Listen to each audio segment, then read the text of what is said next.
Hello everybody, this is Fernando for the latest Cryptids and Monsters video. Another entry here based on your suggestions. This one so heavily suggested, I just have never done it because to me the concept of it just seemed very simple, just very basic. I didn't know, how interesting can something be when essentially all it is a man-like dog or a dog-like man. I thought there would be other stuff that would be more fascinating to share with other people. But I went ahead and I looked at some of the information, and while the concept is still pretty simple, at least the encounters, they seem to be very, very fascinating. This is a cryptid that has been a while for a good time, at least since the 1800s. And to this day, the encounters all remain the same. Everyone seems to have one unique trait when it comes to these encounters, and that is what this creature does when it is attacked by people, or vice versa, when it is about to attack people on its own. And there was even a point where this creature had an almost viral-like status when it came to a release of a particular song that took over the airwaves back in 1980s. So a lot of history with this creature, and what I'm talking about is the cryptid known as the Michigan Dogman, which you'll see a picture of here. Again, heavily requested. I think I've had this creature requested for the longest time now. So thank you, for that suggestion. And as always, if you don't see something here picked early on, just keep doing it because eventually I will look up some information. And if it seems fascinating enough, then absolutely I'll share it here, just like in this case. So what is the Michigan Dogman? Again, very simple, very basic. All it is, it's either a man-like dog or a dog-like man. It's a creature that has the body of a man but the face of a dog. It's important to note this distinction because it is not a werewolf. It is not something like a man that turns into a dog in this case. No, it actually is the creature itself. And it has been around for quite some time. The earliest known instance, you have to go back to about 1800s in order to find the earliest known instance. And so this creature has been haunting the areas there of Michigan for quite some time. 1887, in fact, is the very first instance. I'm going to talk about a whole bunch of encounters that people have had, and again, one single trait that I found was the way this creature was able to do a certain posture, and that's what makes it so distinctive whenever it was being tracked or attacked. So first, let me go ahead and I'll say how this creature gained popularity. It actually wasn't with its first set of encounters. Ironically enough, when its encounter occurred in 1887, and then there were a few more afterward, it didn't really gain that much traction. It kind of like got lost in the ether. This was a creature that people had heard about, but it absolutely did not gain the distinction of like some of the other all-star cryptids like Bigfoot or the Loch Nesses of this world. It actually took a song to bring this creature to the forefront, to bring it to an almost national status, and then that's where it kind of catapulted it to the popularity that people have today of it. And this song was back in 1987, so it took a couple decades back in order for this to occur. On the almost 100-year anniversary of the first reported sighting of this creature, there was this disc jockey named Steve Cook, and he was there working in Traverse City, Michigan, on a radio station called WTCM FM. And so like all other disc jockeys, maybe he was wanting to do some fun, maybe he wanted to kill some time, maybe he wanted to share something that people he thought would be interesting to people listening in on his radio station.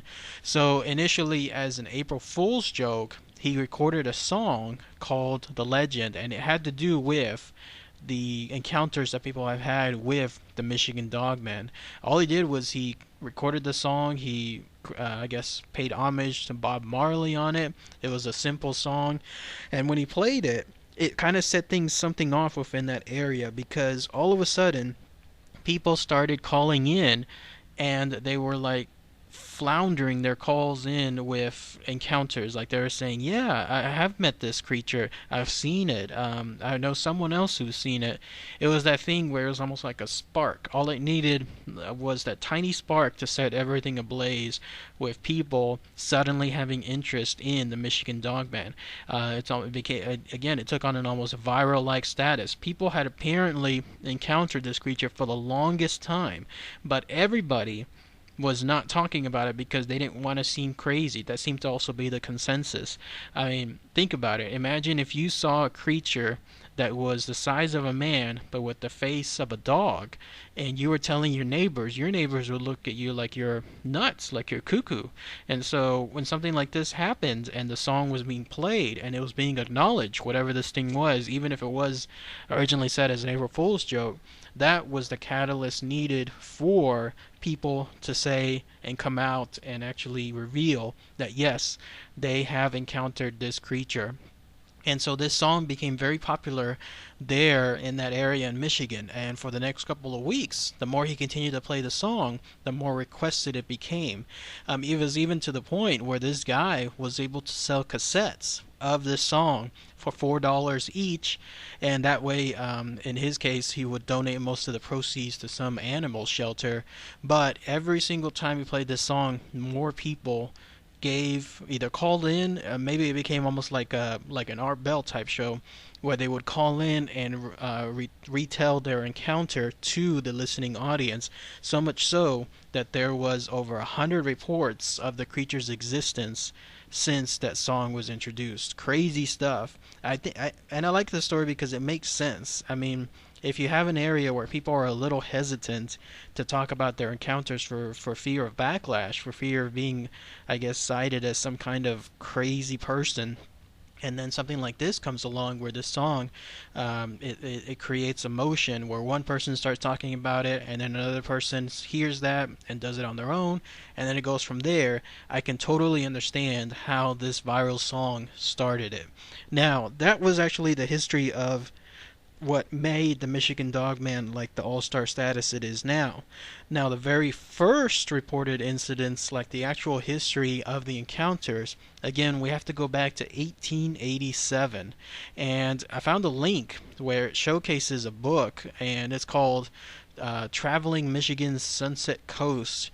For whatever reason, this book, the title of it, you would think it has to do with like some kind of trip advisor type book, but in it actually talks about the encounters of the Michigan Dogman. And again, the very first one was back in 1887, and here's what happened. There were a group of lumberjacks there in Wexford County.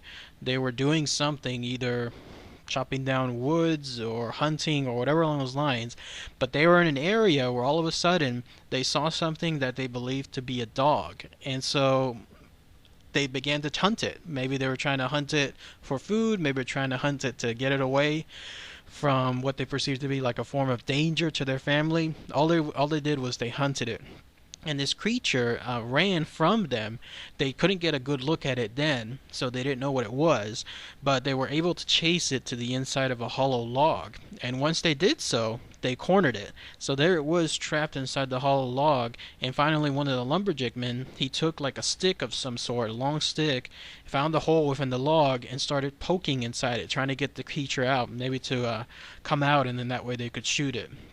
But to their surprise, whenever this guy did this creature apparently let out some kind of, and this is a quote, an unearthly scream, something they have never heard of before. And then it did this. It crawled out of the log, and to much of their surprise, no doubt the kind of surprise where their jaws would just drop, there, standing in front of them, it stood up. It actually stood up like a person would. It stood up on its hind legs, exactly like a person getting up from the ground would. There it came to them face to face and eye to eye, and that's when they saw exactly what they were dealing with. They saw that it was something with a man's body and something with a dog's head. Obviously, the men were completely terrified. They ran as quickly as they could. They didn't even bother shooting this thing. All they did was they just tried to get the hell away from there as much as they could. And when they did so, they never returned to the area. They vowed to never come back.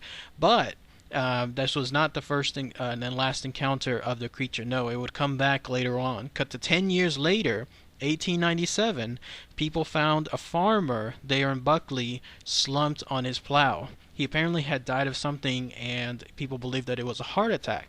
But the curious thing was there were huge dog tracks that had gone around the body of the farmer. And these were not normal dog tracks, probably much larger than your average dog. And they probably guessed, these are the, normal, like they look like a dog's track, but except they're much larger. And so people started guessing, this is it, this is the Dogman again, the one that was encountered 10 years earlier. Somehow, some way, this farmer came across it, was so terrified of what he saw that he had a heart attack right then and there, slumped over, and then this creature, this Dogman, walked around the farmer but decided not to do anything, and then left altogether. And then cut to 10 years after that, 1907, and there was a widow who reported and started telling people that she was encountering these weird dreams.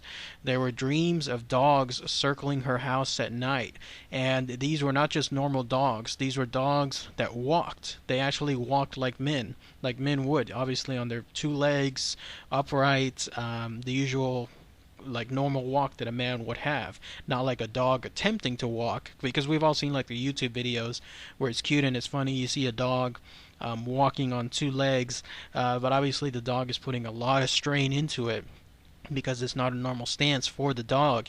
Here, these dogs were walking like normal men, and they also had a banshee-like yell.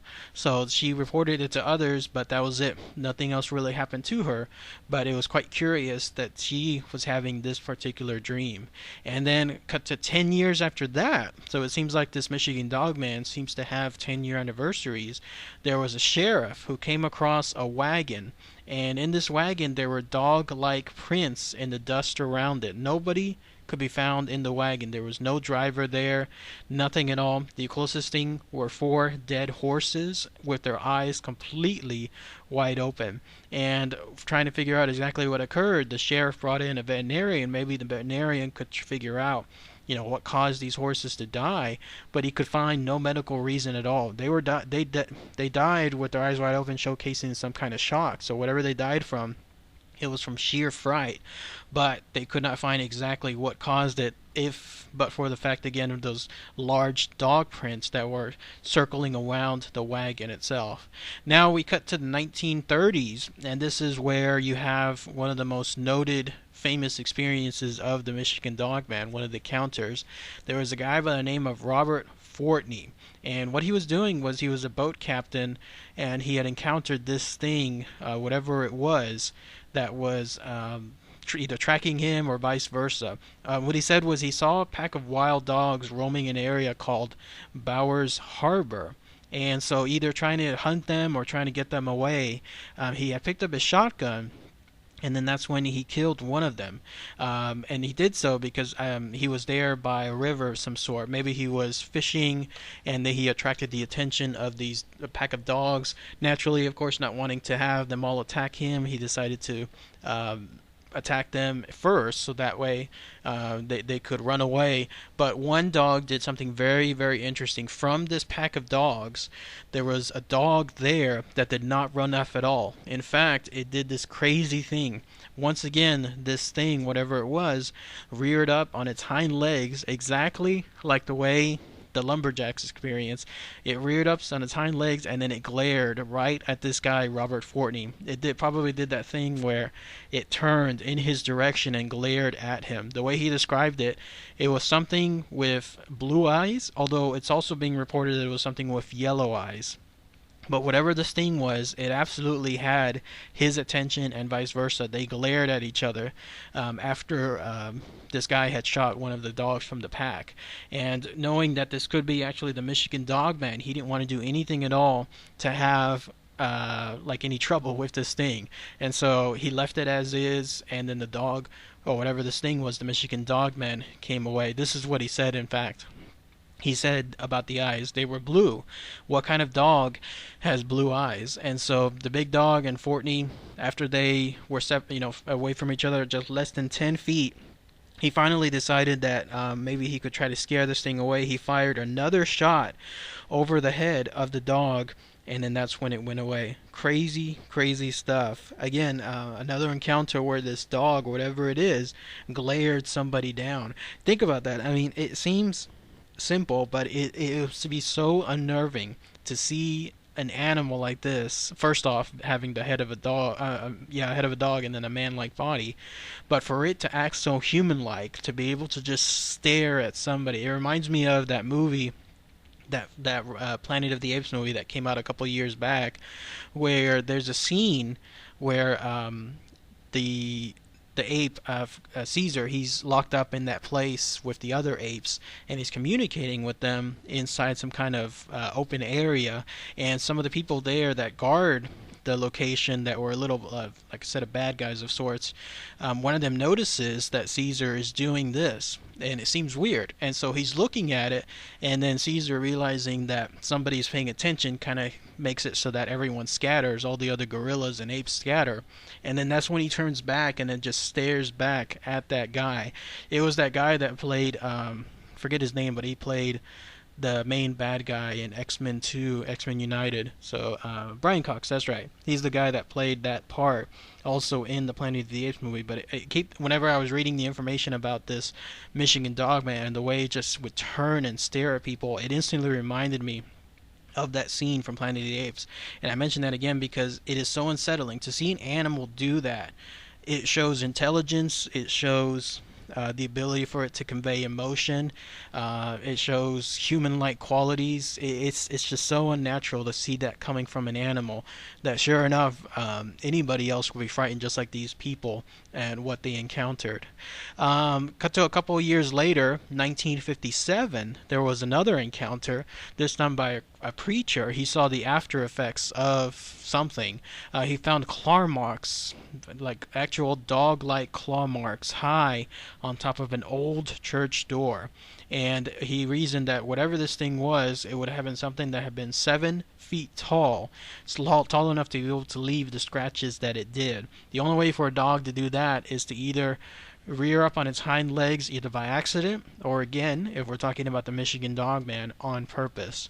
Cut to a couple years later, 1967, again, 10-year mark. There was a band of hippies. That's right, hippies. They reported being awakened in the middle of the night by something scratching on their windows.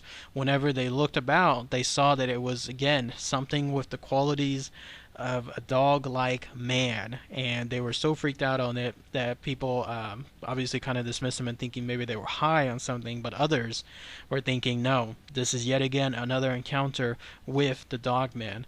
Another incident involved in 1987. There was apparently a break-in at a cabin of some sort. I don't know if the people were there inside the cabin or not, but what people found were there were cuts on the door by something that had very sharp teeth or claws. Whatever it was definitely trying to get in, and it knew, and this is again showing some kind of intelligence, it knew that it was the door that was the way to get in. It wasn't just blindly attacking, let's say, some kind of wall or some sort. No, it knew that if it was able to get past the door, it was definitely able to get in, which again shows some kind of intelligence. And then finally, we'll talk about one last encounter. There were 2 local fishermen who one evening at dusk, they were there just fishing in a place called Manistee. The sun was setting, and that's when someone realized that there was something else among them. He said that he realized there was a beast that had a dog's head and a man's body, and he was doing a human, what he described as a human-style English crawl towards them, which just sounds weird. Think about it this way. It's that deal where, let's say you have somebody in the military and the way they crawl through the ground. That's what this thing was doing. It was crawling straight towards them, in a way, I guess, in almost like a hunt. Obviously, these 2 men were frightened out of their minds, and so they immediately got on, rowing back into the place, to their car, wherever it was, to try to get out of there. And this thing actually got really close to them, so much so that they started to use the oars that they had, that they were using to row back to the car's place, they started using it as clubs of some sort, and then that was it. That was the last known encounter, or the most known encounter most recently. Obviously, there's other ones with the DJ or the radio station guy again saying that there were over 100 occurrences that he received over years. Plenty more to talk about, but those are the ones that stood out the most. So, as far as any other tales, if anyone has any other information, this Michigan Dogman, maybe something more recent here in the years 2000 and above, it'd be great to hear any such tales, any more information you've seen. Pictures now of people taking this stuff, then please post those comments, share them below. It'd be fascinating to hear this information. I will, I guess, put one more, and only because this one is pretty famous because of the picture that was taken.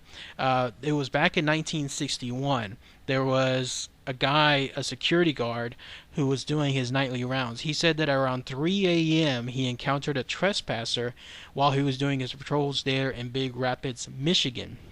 And interestingly enough, this was a guy who, as a security guard, was also a hobbyist when it comes to photography. So he had a camera with him. And so when he saw this thing, he was actually more interested in taking a picture of it than in investigating what it was, like doing his job, in other words, like trying to make sure this, whatever this thing was, would shoo away. But no, he was more interested in taking a picture of it. And thank goodness he was, because when he took a picture of this, this remains the most famous picture yet of the Michigan Dogman. You're looking at a picture of it now. And whatever this thing was, again, keep in mind this was 1961. This was a picture of what he encountered. Doesn't it absolutely look like exactly what everybody mentioned? It's something, a man-like thing with a dog-like face. It looks real. I mean, it doesn't look like it was been manipulated. And back in 1961, if this guy knew a way to manipulate photos that good back then he had some talent. Otherwise, we have to go by the basis that this was absolutely real.